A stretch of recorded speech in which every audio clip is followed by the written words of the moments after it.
There is a story that I saw last night as I was getting ready for bed and then early this morning that we have to talk about in the Kouri Richins case because I can't not. There was one witness who has gotten himself into a more than a wee bit of trouble since trial, and that's Robert Crozier, or Crozier. Do you remember Robert Crozier? Mr. Crozier testified that he didn't remember shit. And we started hearing about Robert Crozier in the pretrial motions. In the pretrial motions, the defense filed this motion and was like, Your Honor, a key witness has retracted their statement and the prosecution has no case and it all must be dismissed. What it turned out is that Crozier is like, I was like high and or detoxing and I don't really remember what I told law enforcement, but I definitely didn't tell them that I sold fentanyl because I definitely wasn't selling fentanyl because I definitely didn't sell fentanyl at that time. I was selling blues at that time. Mind you that at that time, the testimony was that everything on the street, including things that were made to look like blues or fentanyl, everything was fentanyl. And then they just rolled the tape and he's sitting there talking to the cops and he's like, I mean, yeah, I was selling this for this much. And it all kind of aligned with the fact that it would have been fentanyl because it was the same type of pills and the same type of price and the same type of this. He got himself into a bit of a pickle. Now, I'm going to say arrests are based on probable cause. Probable cause is not proof beyond a reasonable doubt. Just because someone has been arrested and charged with a crime does not mean that they are guilty of that crime. They retain the presumption of innocence. Alleged drug dealer and witness in murder trial arrested for attempting to meet 15-year-old for sex. Now, if you are concerned, this was a sting operation. I'm going to tell you that. Spoilers, this was a sting operation. This was a sting operation. No 15-year-olds were actually put in danger. Sir, the only way you get caught in sting operations is if you're doing things. For the purposes of the crime, it does not matter that the person on the other end of the devices is not 15. For our purposes, so that the law nerds can sleep at night, I think it matters to know that this was a sting operation. It doesn't change what he's been charged for. That doesn't change. But I'm glad that there was not a 15-year-old on the other side of that. A Midvale man who testified at a high-profile murder trial in Park City earlier this year has been arrested after attempting to meet with an undercover agent posing as a minor online. Robert Wilson Crozier, 47, has been charged with 2 counts of enticing a minor to first-degree felony sexual activity, 1 count of distributing material harmful to a minor. You can guess what that entails. It's not pictures of Fred and George. 2 counts of enticing a minor to third-degree felony sexual activity and use or possession of drug paraphernalia. On June 6th, an investigator with the Box Elder County Attorney's Office who works on the Utah Internet Crimes Against Children.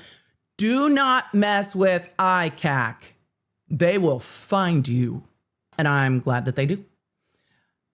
The ICAC task force was conducting an undercover operation online. The investigator was posing as a 15-year-old girl on social media. Documents say that he messaged the undercover agent asking for her age. When he was told that she was 15 years old and asked about his own age, he allegedly responded, well, goodness, I am way too old to know better, with a kissy face emoji. During the conversation, Crozier told who he believed to be a minor that she, quote, might turn me into a creep. He asked sexually inappropriate questions about the teen. He reportedly sent an explicit image of himself, gross, and asked for images in return. Documents say that he also discussed the acts he wanted to perform on the 15-year-old. The undercover and Crozier began making plans to meet in person, and he allegedly offered to bring marijuana and methamphetamine for the teen to, quote, make the intercourse better. I'm sorry, sir, what did you say about the 15-year-old turning you into a creep when you're suggesting that you will just drug someone? They set the meetup, and law enforcement says that Crozier used public transportation from Salt Lake County to get to the meeting location. When he arrived, he was taken into custody and searched. Inside his backpack, law enforcement reportedly located drug paraphernalia in the form of a needle. He was brought in for questioning, during which he allegedly admitted to knowing he was talking to a minor, to sending her an explicit image and requesting them in return. He claimed that he didn't really remember those events because he was high on methamphetamine a lot, but it was likely that he did them. Didn't you testify about how sober you were less than 3 months ago? And the reason I mock is because I don't think he was sober at all. I think it was just bullshit. Where Carmen Lauber, who I do think is fighting for her sobriety, was treated like shit. And it still pisses me off. Crozier was booked where he's being held without bail. Documents say he's currently on probation for another charge, and court filings show he has an extensive criminal history in Utah. Well, we're well aware. Mainly involving drug offenses. We're also well aware.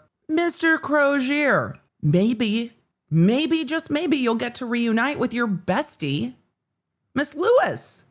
She seemed so fond of him. It's a lot. I'm not going to go through the more detailed probable cause affidavit. From my experience with task forces like that, the amount of digital evidence they have makes it real tough. And once you're sending images of yourself that can easily be identified as you, it's pretty hard to argue that it's not you, especially when they track your phone. I don't think this is going to go well for him. And I think that oh, well, I was on drugs a lot, I don't really know, seems to be a consistent go-to for him. So we'll keep an eye on what's going on with Mr. Crozier. I imagine that this is a case that he will enter a plea deal and go to prison, and that'll be that. I will keep an eye on it so that I can tell you how much time he gets in prison, because I think that's about all the further detail we need, isn't it? Thanks for joining me. If you enjoyed this episode and don't want to miss updates on your favorite cases, you're going to need the Law Nerd app at lawnerd.app.com. That way you can stay in the loop on the cases that matter most to you, and you never know when you're going to catch feelings for a new case. So make sure you get it for free on iOS and Android. Thank you for being here, and thank you for being a Law Nerd.